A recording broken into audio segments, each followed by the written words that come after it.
Welcome to the audio version of my blog, Deeper Dimensions. I'm happy you're here. In this blog, I peer into the deeper dimensions of existence to unearth practical ideas for bringing meaning to everyday moments and to crises. I offer these discoveries to you to invite you to explore your own depths so that you can discover your call, your will, your impulsive nature.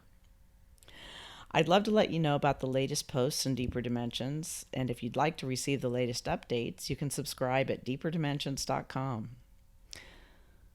So, whether you're looking for words to inspire, console, challenge, or teach, sit back and make yourself at home.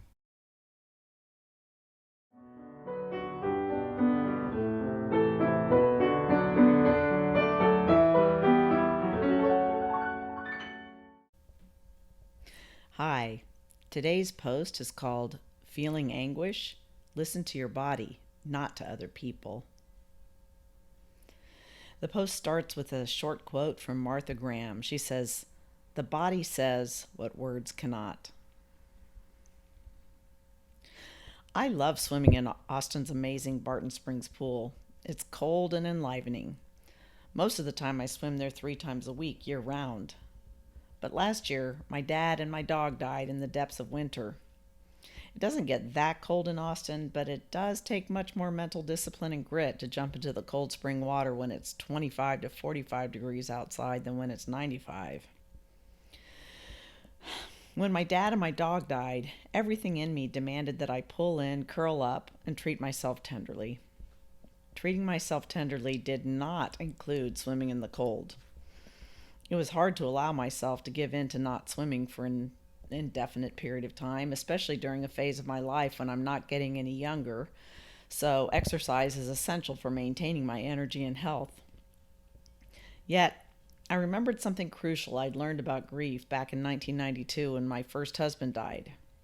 After living all the way through that hell, and after helping many of my clients live through grief, the most important thing I'd tell that 1992 30-year-old self of mine from here is pulling in, curling up, and convalescing will allow your grief to heal you. You will regain your energy over time, especially if you treat yourself tenderly now. So last year, after the deaths, I listened to my past self and surrendered to the urge to stay in where it was warm and to snuggle into my soft sheets. By summer, I was still sluggish and weighed down by grief, so I gave in to the urge to remain in the dark with the blinds drawn instead of swimming, even when the summer sun beat down at 99 degrees.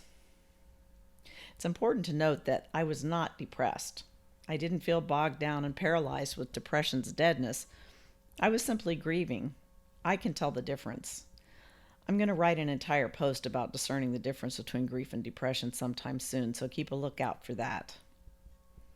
Even though I had learned the hard way that listening to my body in grief was the most useful strategy, I hadn't lived through another big loss myself since learning the lesson. Living through fresh loss with insight gleaned from my past loss was like carrying a mini mentor with me throughout the whole process. I held on to faith that my body was telling me what I needed.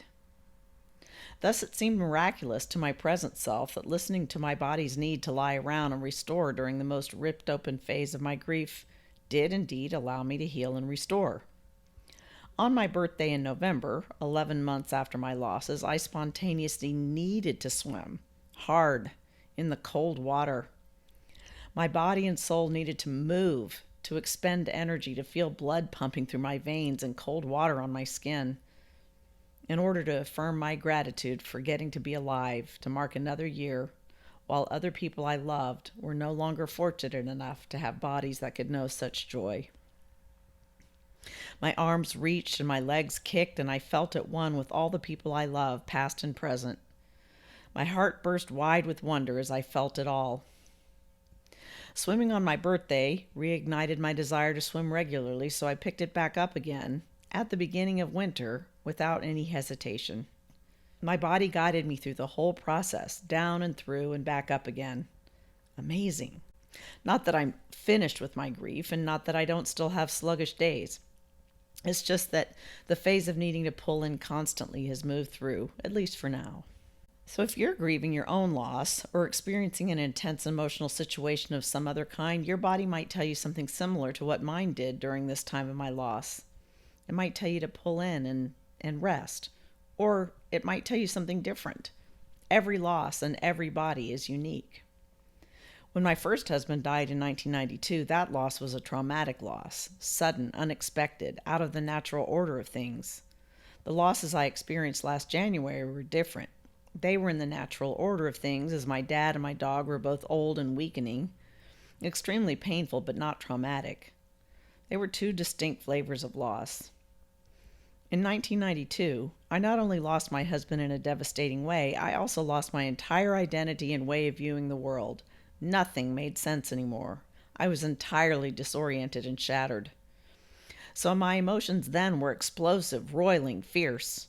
Sadness would practically knock me to the floor with its force. Rage at the universe over injustice burst out of my chest and my throat. When I tried to rest and pull in, anguish pushed me to kick and scream. The feelings were so potent I needed to move them through my body. I was a runner back then, before I blew out my knees, and running saved my life. I buckled my year-old baby into our blue running stroller and ran until I couldn't breathe. The pound, pound, pound of my feet upon the earth rattled the overwhelming feelings out of my body and into the earth. The earth absorbed them without complaint. Sweat poured down my chest, and ragged breaths tore at my chest to match the intensity of my emotions and help me regain my sanity. I'd arrive back home, fall into the driveway, and sit on the blistering concrete while my son toddled around filling buckets with water from the hose. My breath would settle, and I'd feel able to make it through a few more hours. Then I could pull in and rest for a few hours after my boy was in bed, before the roiling began again, at 2 a.m., every day, for a long time. There's a whole lot of information I have about why movement and rest of different sorts help with intense emotions such as grief, and I'll write about that in another post later. But here I'm offering my own stories to give you permission to listen to your own body, to allow it to guide you through whatever kind of physical activity or rest will help you the most during your grief or other kinds of difficult emotions right now. Unfortunately, our culture is full of shoulds and prescriptions. People will tell you that you must move to prevent depression or to pull yourself out of the very normal sluggishness of grief. Others will tell you that you must get your rest and not push yourself so hard. In 1992, I definitely needed to learn the difference between listening to my body's need to move for emotional expression and my fear of sitting still to allow myself to rest. We all need some of both, but that was my lesson to glean, a lesson that was presented to me as a fucking opportunity for growth within my grief, not something that someone else could prescribe to me.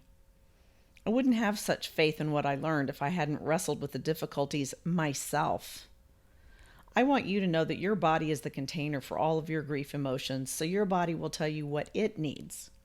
We're socialized out of listening to our bodies, so it can take effort to learn to listen to the natural signals we're getting. But I'm hoping that by hearing my stories and having me articulate for you that both rest and movement of different sorts are extremely useful and natural ways of tending to your grief and other big emotions, you'll feel free to experiment. Listen to your body. Listen to your feelings. Your grief is unique to you. Your loss is like no other. Movement and rest both help in their own ways, in their own time. I'll be interested in hearing what works for you or what doesn't.